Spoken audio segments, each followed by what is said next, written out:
Abra sua Bíblia comigo, por gentileza, na segunda carta do apóstolo Paulo a Timóteo, capítulo 4. Segunda carta de Paulo a Timóteo, capítulo 4. E nós leremos dos versos 6 ao verso 18.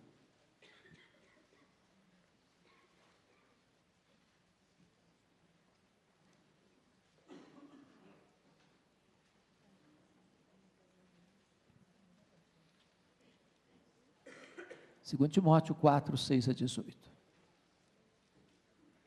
O apóstolo Paulo escreve: quanto a mim, estou sendo já oferecido por libação, e o tempo da minha partida é chegado.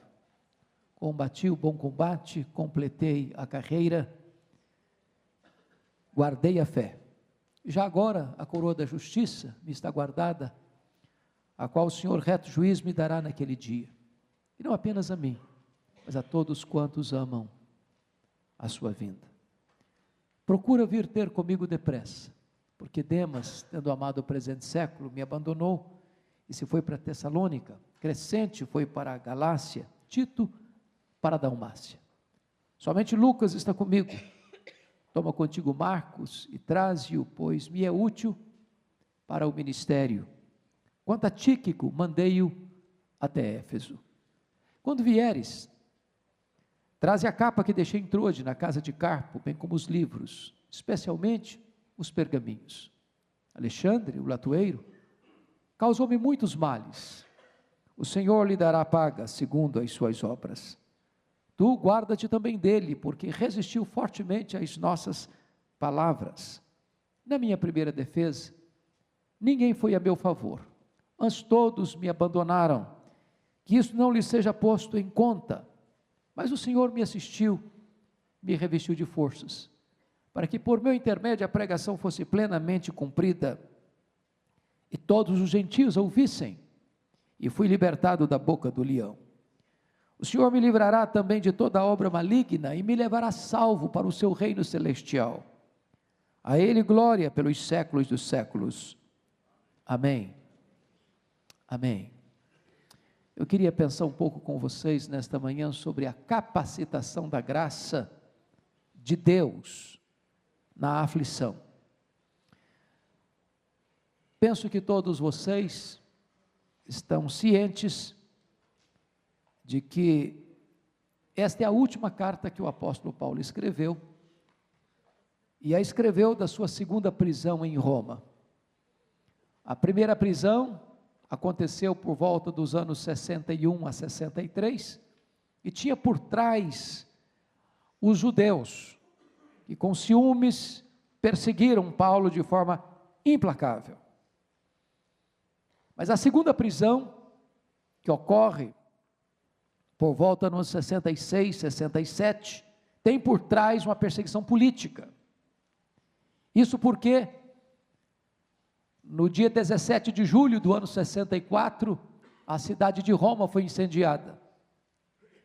E os historiadores dizem que o incêndio de Roma foi provocado pelo próprio imperador, que assiste o espetáculo das chamas do alto da torre de Mecenas, tangendo a sua lira, e aquelas chamas devoram a capital do império por 7 noites e 6 dias.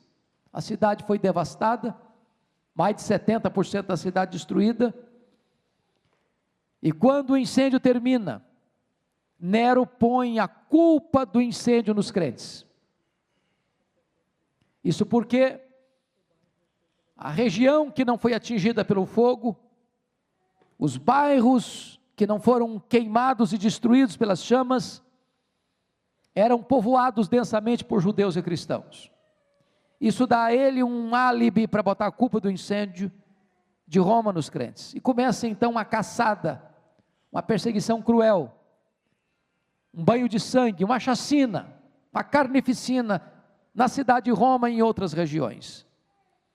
A situação foi tão severa que os historiadores afirmam que faltou madeira para fazer cruz, tamanha quantidade de crentes que foram crucificados. Os crentes eram amarrados em postes, cobertos de piche e queimados vivos para iluminar as noites de Roma. Paulo era o grande líder do cristianismo, e ele é caçado como o líder dos incendiários, até que ele foi preso novamente, talvez em Troade, na casa de Carpo, talvez não conseguiu, e é provável, e a Bíblia diz isso inclusive, que ele não consegue levar consigo seus livros, seus pergaminhos, a sua capa, mesmo para enfrentar o frio daquela masmorra romana onde ele foi colocado, de onde as pessoas saíam leprosas ou para o martírio. Ele chega a afirmar nessa carta que, em virtude dessa crise de perseguição, capítulo 1, versículo 15, que todos os da Ásia o abandonaram. Houve uma debandada geral. Estar ligado a Paulo era correr o risco de ser preso e ser martirizado. E dentro desse contexto, ele vai informar no capítulo 2, versículo 9, que ele está preso agora não como um apóstolo, mas como um bandido, como um malfeitor, como um líder dos incendiários. E ele diz, pelo qual estou sofrendo até algemas, como malfeitor, como malfeitor. E ele não tem dúvidas de que nessa perseguição, nessa prisão, não tem mais esperança de livramento, de liberdade, porque ele chega a dizer no verso 6, quanto a mim já estou sendo oferecido por libação, e o tempo da minha morte, o tempo da minha partida é chegado. Ele vai testemunhar no versículo 16, que na sua primeira defesa, ninguém foi a seu favor. Ele está então diante do martírio, ele está diante da morte. E este homem, que foi convertido na estrada de Damasco, este homem que passou 3 anos lá na Arábia, este homem que retorna a Damasco e eles tentam matá-lo, este homem que sobe para Jerusalém e ele não é recebido, esse homem que precisa sair de Jerusalém, porque a igreja entende que ele não poderia ficar ali, porque do contrário seria morto, e o próprio Deus o manda sair de Jerusalém. Ele é levado até Cesareia e dali a Tarso, e ele fica lá 10 anos, no molho, no esquecimento, no anonimato. Este homem que é levado para Antioquia da Síria, com Barnabé para ensinar uma grande multidão de discípulos, é chamado por Deus para a obra missionária. E ele faz a primeira viagem missionária com Barnabé, e vai para a região da Galácia do Sul, e ali ele planta igrejas, em Antioquia da Pisídia, em Icônio, Derbe e Listra. Este homem vai para a segunda viagem missionária, agora com Silas, e deixa igrejas estabelecidas em Filipos, em Tessalônica, em Bereia, passa por Atenas e prega o evangelho, e se estabelece em Corinto, onde fica 18 meses, e deixa uma igreja estabelecida. Esse homem que vai para a terceira viagem missionária, e fica 3 anos em Éfeso, e dali planta igrejas em toda a província da Ásia Menor, como Esmirna, Pérgamo, Tiatira, Sardes, Filadélfia, Laodiceia, Hierápolis, Colossos. Agora este homem vai a Jerusalém, e é preso.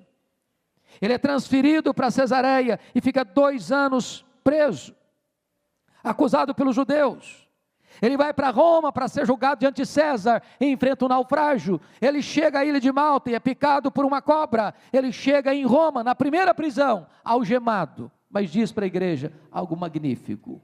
Eu quero que vocês saibam, a igreja de Filipos, que as coisas que me aconteceram têm antes contribuído para o progresso do evangelho.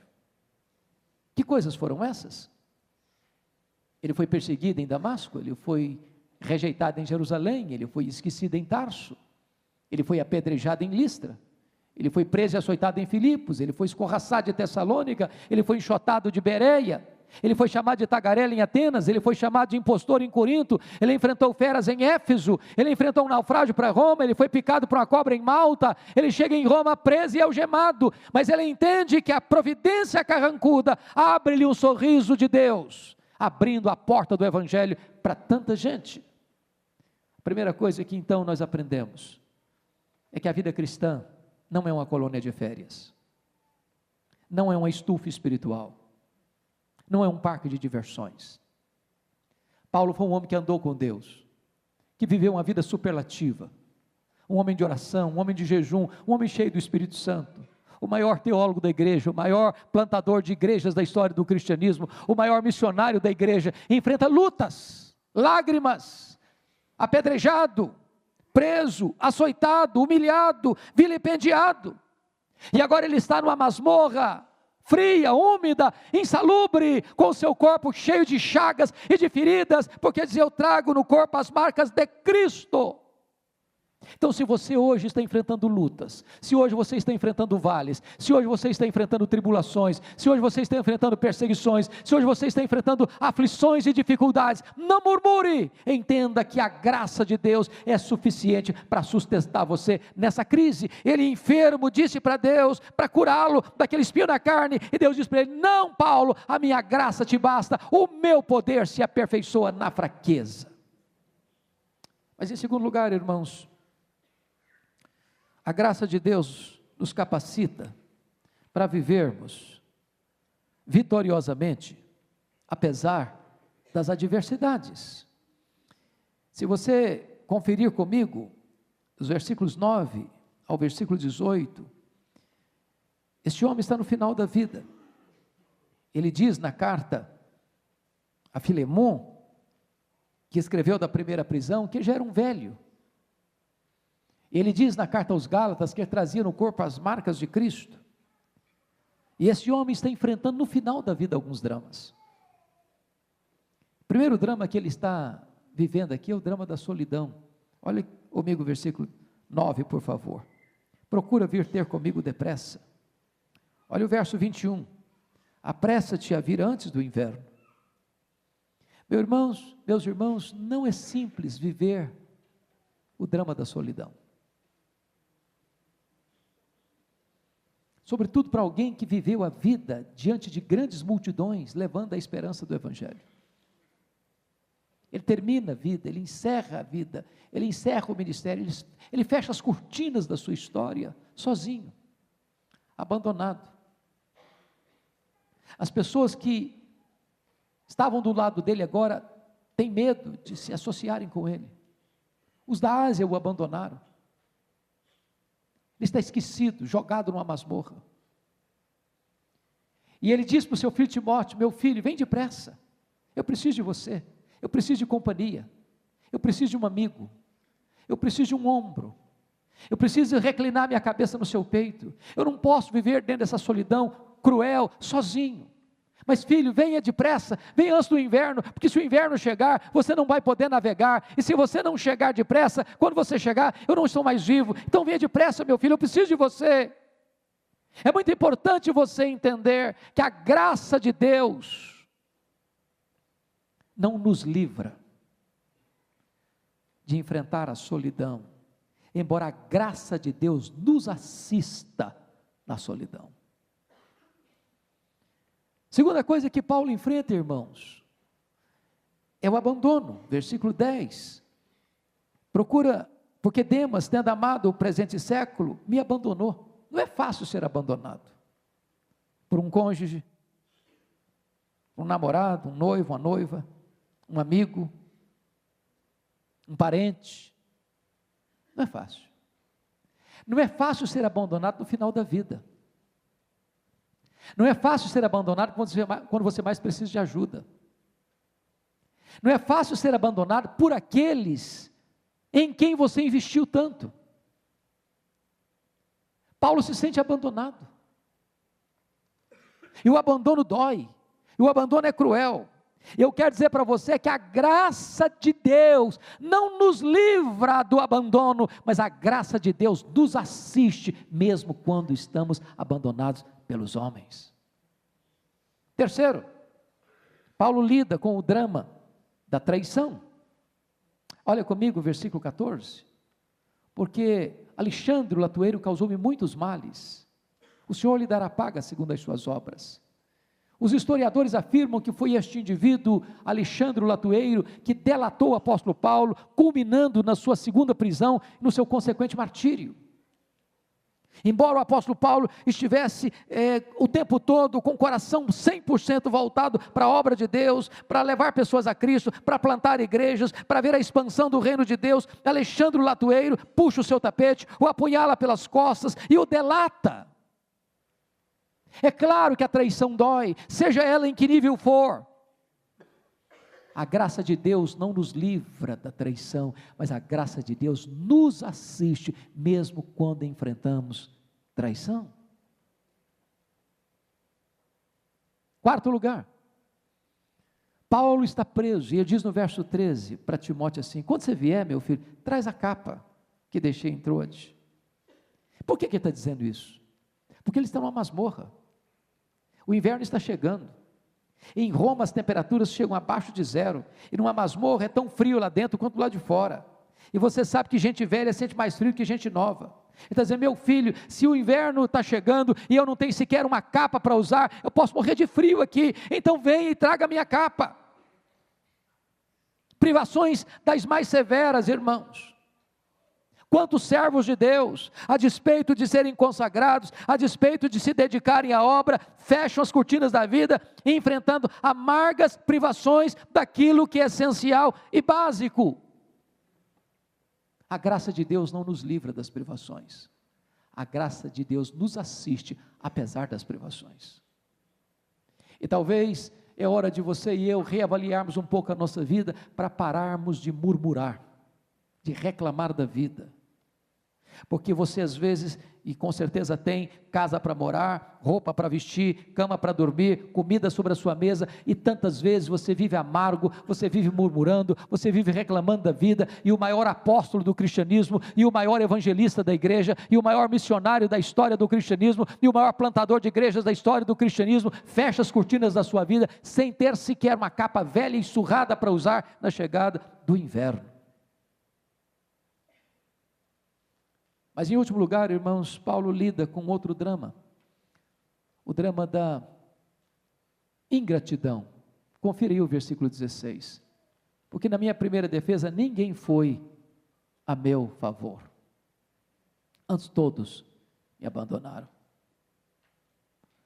Eu fico imaginando, que na cabeça de Paulo, quando ele vai para essa audiência, para a sua defesa, ele deve ter pensado assim: vai ter uma multidão de crente lá, todo mundo sabe que eu não sou um bandido, todo mundo sabe que eu não sou um malfeitor, todo mundo sabe que as acusações que pesam sobre mim não são verdadeiras, que eu sou inocente, que eu não sou um criminoso, que eu não estou aqui em Roma fazendo ameaça de destruição da cidade, que o meu trabalho é outro, que o meu trabalho é levar esperança, que o meu trabalho é levar salvação, que o meu trabalho é plantar no coração das pessoas a esperança da vida eterna, e vai ter lá uma multidão de crentes para me defender e dizer que eu não sou culpado da acusação que recebo. Quando eu chego naquela audiência, não tem sequer uma pessoa.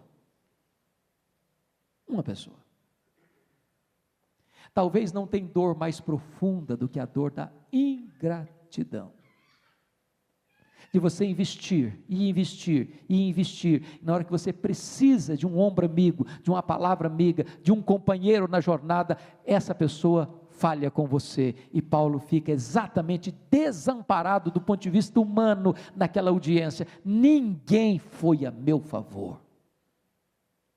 A graça de Deus não nos livra da ingratidão dos homens, mas a graça de Deus nos assiste, mesmo quando as pessoas são ingratas conosco. Mas notem, em terceiro lugar, irmãos, a graça de Deus nos capacita a ter os valores de vida, os mais excelentes, diante das grandes crises da vida. Confira comigo o que Paulo vai dizer no versículo 7. Ele olha para as lentes do retrovisor, faz uma avaliação do seu passado e diz assim: combati o bom combate, completei a carreira, guardei a fé. Todos os verbos estão no passado aí. E quando ele faz um resumo, quando ele faz uma análise, quando ele faz uma investigação de como foi sua trajetória até aqui, ele diz o seguinte: a minha vida não foi de amenidades, foi um combate. Ele diz o seguinte: eu não parei a obra no meio do caminho, eu completei a carreira. Eu não desisti, eu não me desviei para a direita ou para a esquerda, eu não dei marcha ré. Na verdade, ele chegou a dizer para os presbíteros de Éfeso, lá em Atos 20, 24, em nada considero a vida preciosa para mim mesmo, quanto que eu complete a minha carreira e o ministério que eu recebi do Senhor Jesus para testemunhar o evangelho da graça de Deus. Este homem, mais do que isso, ele diz, eu guardei a fé. Eu não transigi com os absolutos de Deus, eu não vendi a minha consciência, eu não prostituí o meu ministério, eu não coloquei no balcão do comércio para quem dar mais levasse a minha fidelidade a Cristo, eu guardei a fé. E ele está dizendo isso, irmãos, no momento em que ele está na antessala do martírio, com o pé na sepultura, com a cabeça debaixo da espada de Roma. Notem comigo, que ele está à beira da morte, com certeza de que a morte está chegando, e é isso que ele vai dizer no versículo 6, quanto a mim já estou sendo oferecido por libação, e o tempo da minha partida é chegado. Duas coisas me encantam aqui. A primeira coisa, ele está dizendo o seguinte, não é Roma que vai me matar, é eu que vou me entregar, e eu não vou me entregar para César, e eu não vou me entregar para Roma, eu vou me entregar para Deus. A minha morte vai ser uma libação para Deus. E tem mais, eu não vou morrer, eu vou partir. E essa palavra partida aqui, ela é uma espécie de eufemismo para aliviar a ideia de morte, e ela traz a ideia de que morrer é tirar o peso das costas de alguém. Um cristão não tem medo da morte, porque morrer é descansar das suas fadigas. O texto aqui traz a ideia de você desatar um bote para atravessar para o outro lado do rio, porque para um crente morrer é fazer a última viagem rumo à pátria celestial. O texto traz a ideia de levantar as estacas, levantar acampamento e ir para a sua casa permanente, porque para um crente morrer é mudar de endereço, é ir para a casa do Pai, é ir para a cidade santa, é ir para o céu, é ir para a glória eterna. Ele não tem medo de morrer, porque sabe em quem tem crido e sabe para onde está indo. Esse homem tem uma avaliação plena do amanhã, porque chega no verso 8, ele diz assim, já agora a coroa da justiça me está guardada, a qual o Senhor reto juiz me dará naquele dia. Notem isso, irmãos, a sentença que pesava sobre ele, vinha de Nero, culpado. Não é nesse tribunal que eu vou ser verdadeiramente julgado. O tribunal da terra me considera culpado, o tribunal da terra me sentencia como malfeitor, o tribunal da terra lança sobre mim uma acusação pesada e uma sentença falsa, mas daqui a pouco eu vou estar na presença do reto juiz, e lá minha sentença sim vai ser lavrada, lá eu vou ser reconhecido como justo, como justificado, e lá a recompensa me será dada, a coroa da justiça eu terei nas minhas mãos. Ele não tem medo do amanhã, porque não caminha para o martírio, ele caminha para a recompensa eterna. Mas amados irmãos, e eu quero concluir, dizendo para vocês, que a graça de Deus, também nos capacita, a recebermos a assistência do céu, na hora da morte. Veja comigo, por favor, os versos 17 e 18, e eu me impressiono com isto, porque o verso 17 começa com uma adversativa, mas, entretanto, diante do abandono das pessoas, diante da ingratidão dos homens, o verso 17 diz assim, mas o Senhor me assistiu, me revestiu de forças, para que por meu intermédio a pregação fosse plenamente cumprida, e todos os gentios ouvissem, e fui libertado da boca do leão. Preste atenção nisso, abandonado pelos homens, mas assistido por Deus. Tem hora que você vai se decepcionar com os homens, tem hora que os homens, os mais achegados, vão deixar você sozinho, tem hora que você vai perceber que aqueles que caminharam com você não vão caminhar mais. Na sua primeira defesa, ninguém foi a seu favor, diz Paulo. ele foi desassistido pelos homens. Mas ele diz, nesse momento, mas o Senhor me assistiu. Mas o Senhor me revestiu de forças. Quando as forças dele acabaram, Deus foi e o revestiu de forças. Irmãos queridos, Paulo não era um super-homem, ele era um homem, ele tinha sentimentos.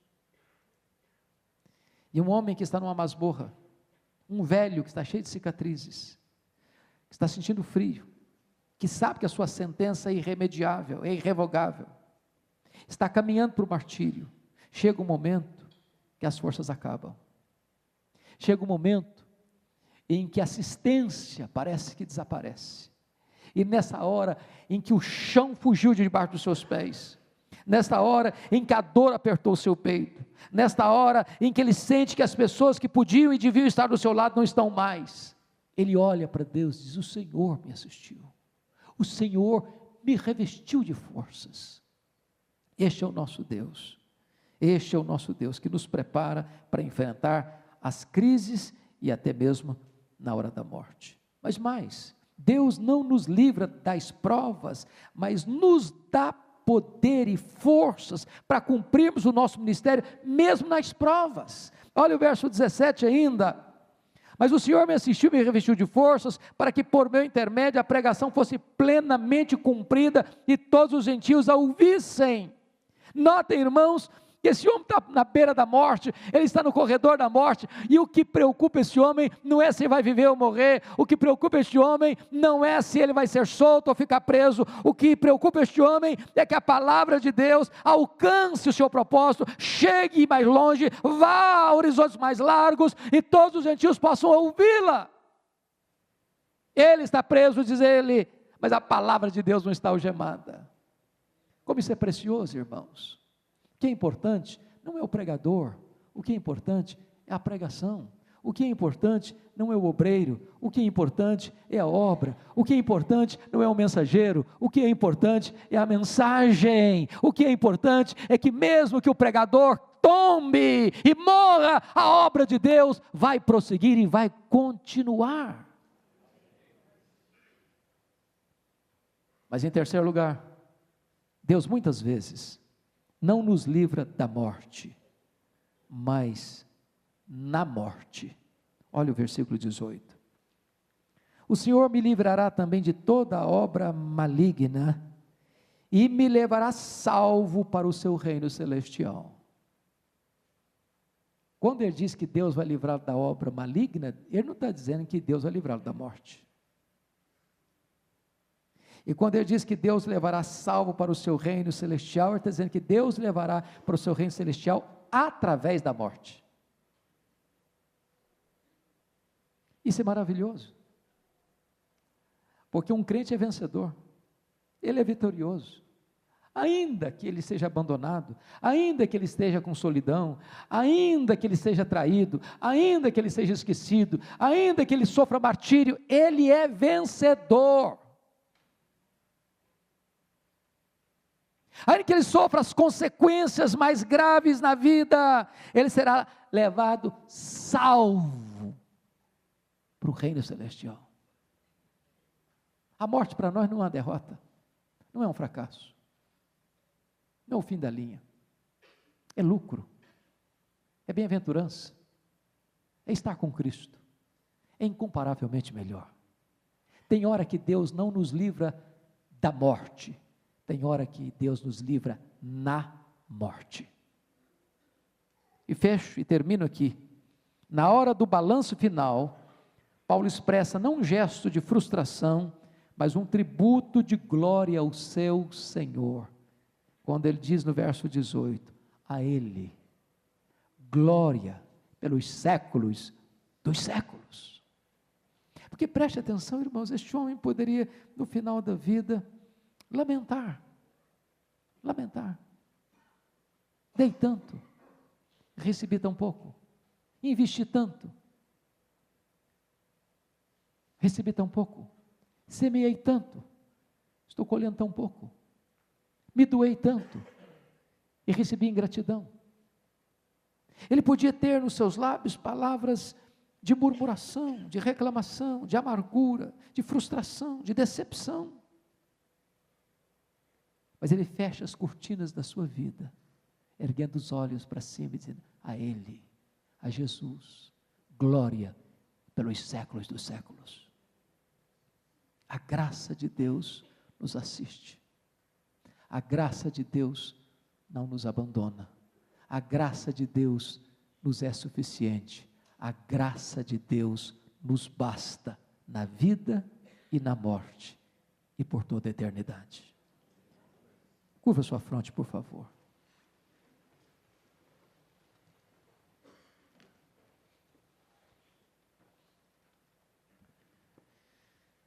Senhor Deus, bendito é o teu nome, porque jamais tu prometeste para nós uma vida semelhante a um mar de rosas. Aliás, o que Jesus nos ensinou, Pai, é que neste mundo nós teríamos aflições, que nós seríamos enviados como ovelhas para o meio de lobos, e que o mundo nos odiaria, e que nós enfrentaríamos tribulações. Mas também a tua palavra nos ensina que Jesus nos prometeu: e eis que estou convosco todos os dias, até a consumação dos séculos. Também a tua palavra nos ensina que a tua graça nos basta, porque o teu poder se aperfeiçoa na nossa fraqueza. E nesta manhã, Deus, nós queremos te render graças. Te render graças porque a despeito das lutas que vêm sobre nós, jamais nos falta a tua graça, a tua presença, o teu consolo, o teu poder, a tua paz, a alegria da salvação, a doce companhia e presença do teu Santo Espírito. Rendemos-te graças, Senhor, porque aqui, ainda que enfrentemos nesta vida solidão, tu estás conosco. Ainda que os homens nos abandonem, tu estás conosco. Ainda que enfrentemos traição, tu estás conosco. Ainda que os homens demonstrem ingratidão, tu estás conosco. Ainda que falte assistência da terra, não nos faltará a tua assistência. E o que nós te pedimos, Senhor, é que tu nos fortaleças nesta manhã.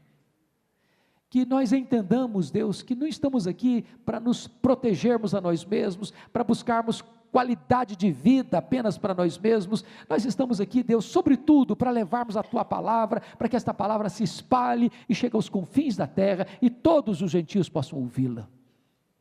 Então, Senhor, se chegar a nossa hora, dá-nos a serenidade de Paulo, para dizer que o Senhor nos assistiu, para dizer que o Senhor nos levará salvo para o teu reino celestial, e que as últimas palavras da nossa vida, como as primeiras palavras da nossa vida, que todas as palavras da nossa vida sejam estas, Senhor, a Ele, ao Senhor Jesus, glória pelos séculos dos séculos, aleluia, louvado seja o teu nome, por graça tão maravilhosa que nos assiste, é em nome de Jesus que nós te agradecemos, amém.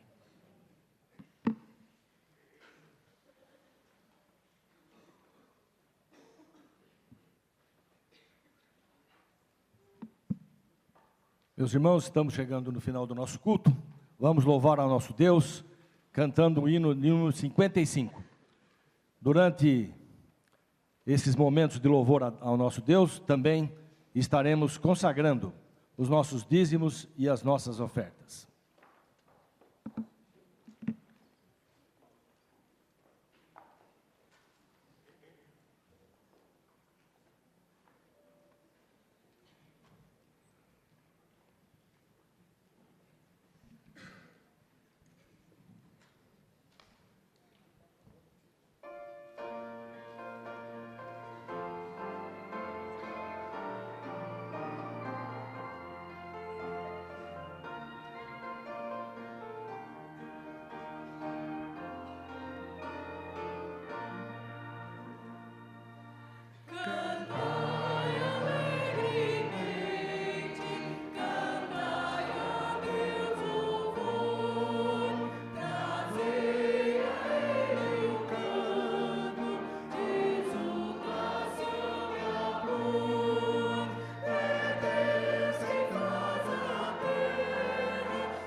Vamos orar, meus irmãos.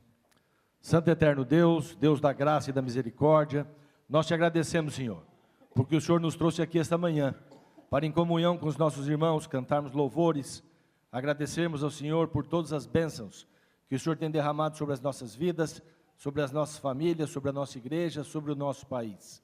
Agradecer por teu Filho Jesus Cristo, que veio a esse mundo e ao derramar seu precioso sangue, lá na cruz nos deu a vida eterna. E te agradecer, Senhor, por tudo. Nós te agradecemos pelos nossos irmãos, que são dizimistas fiéis e ofertantes generosos. E que nós pedimos que o Senhor nos ajude a administrar esses recursos de acordo com a tua vontade. E que nós continuemos com a nossa missão de plantar igrejas, de restaurar igrejas, de fazer missões e evangelização. Porque o mais importante é que a palavra do Senhor caminhe por todos os cantos desse mundo.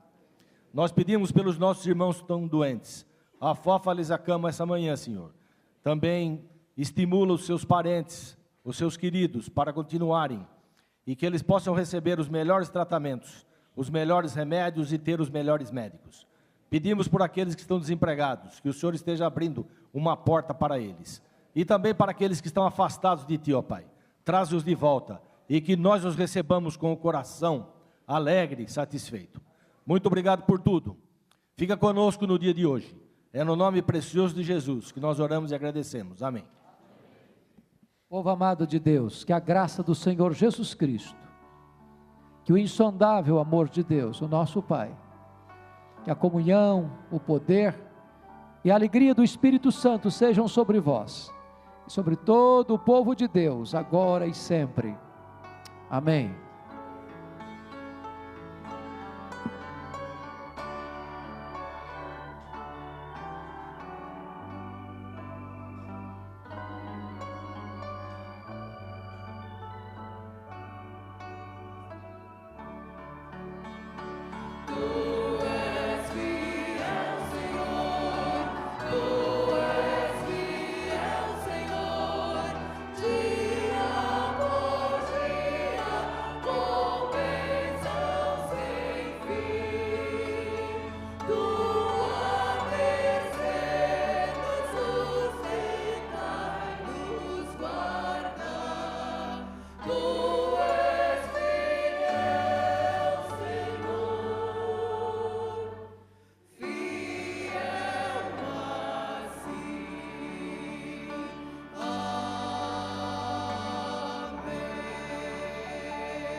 Pode sentar, nós queremos agradecer a todos. E o pastor Hernandes, se eu sou o efetivo, ele é o afetivo. Ele está conosco e sábado passado ele completou mais um ano de vida. Acho que está chegando aos 70, pastor, quanto foi? Me perguntaram essa semana, o pastor Hernandes não vai pintar aquele cabelo dele, não? Eu falei, não, lá na igreja de Pinheiro não tem essas coisas, não. Só se for em Vitória. E ele também completou 35 anos de ministério. Nós não fazemos aqui nenhum tipo de culto a pessoas, mas a Bíblia diz que nós devemos ter em autoestima aqueles que fazem a obra de Deus. Então eu queria que a igreja ficasse de pé e cantasse parabéns para ele. Cadê Tinha? Está aí? Vem cá, Tinha. Fica do lado do seu coroa aqui. Dar-te-ei a coroa da vida, é isso aí. Tinha orou muito quando estava para casar. Eu a conheci solteira, né? Lá no Rio de Janeiro, no congresso, ela estava procurando marido. Aí Deus colocou o Hernandes na vida dela. E cumpriu-se na vida da Tinha aquilo que Paulo disse, que já tinha, que Deus fez infinitamente mais do que pedimos ou pensamos. Vamos cantar parabéns para o pastor? Vamos lá? Parabéns para você, nessa data querida, muitas felicidades, muitos anos de vida. Que Deus ao seu lado, um novo sorrir, que a vida lhe seja eterno sorrir. Amém. Quero dizer para vocês que nós amamos.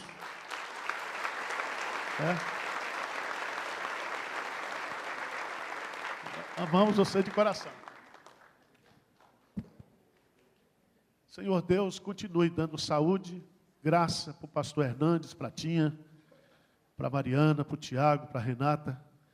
Que a tua bênção esteja perene na vida dos teus servos. Que o Senhor os guarde do maligno. E que o Senhor continue usando o pastor Hernandes para levar a tua palavra até os confins da terra.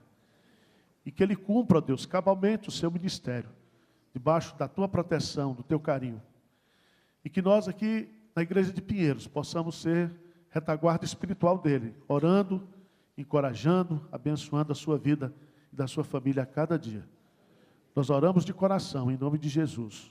Amém, Senhor. Amém. Pode sentar. Nós gostaríamos de agradecer a presença daqueles irmãos que estão nos visitando. Peço que levantem a mão os visitantes para que os irmãos da igreja que estiverem próximos aí os cumprimentem. Sejam bem-vindos, voltem outras vezes. Também saudamos aqueles que estão nos assistindo via internet. E tenhamos todos um bom dia, uma boa tarde na presença do Senhor. E às 19 horas estaremos aqui para o nosso culto vespertino. Boa tarde.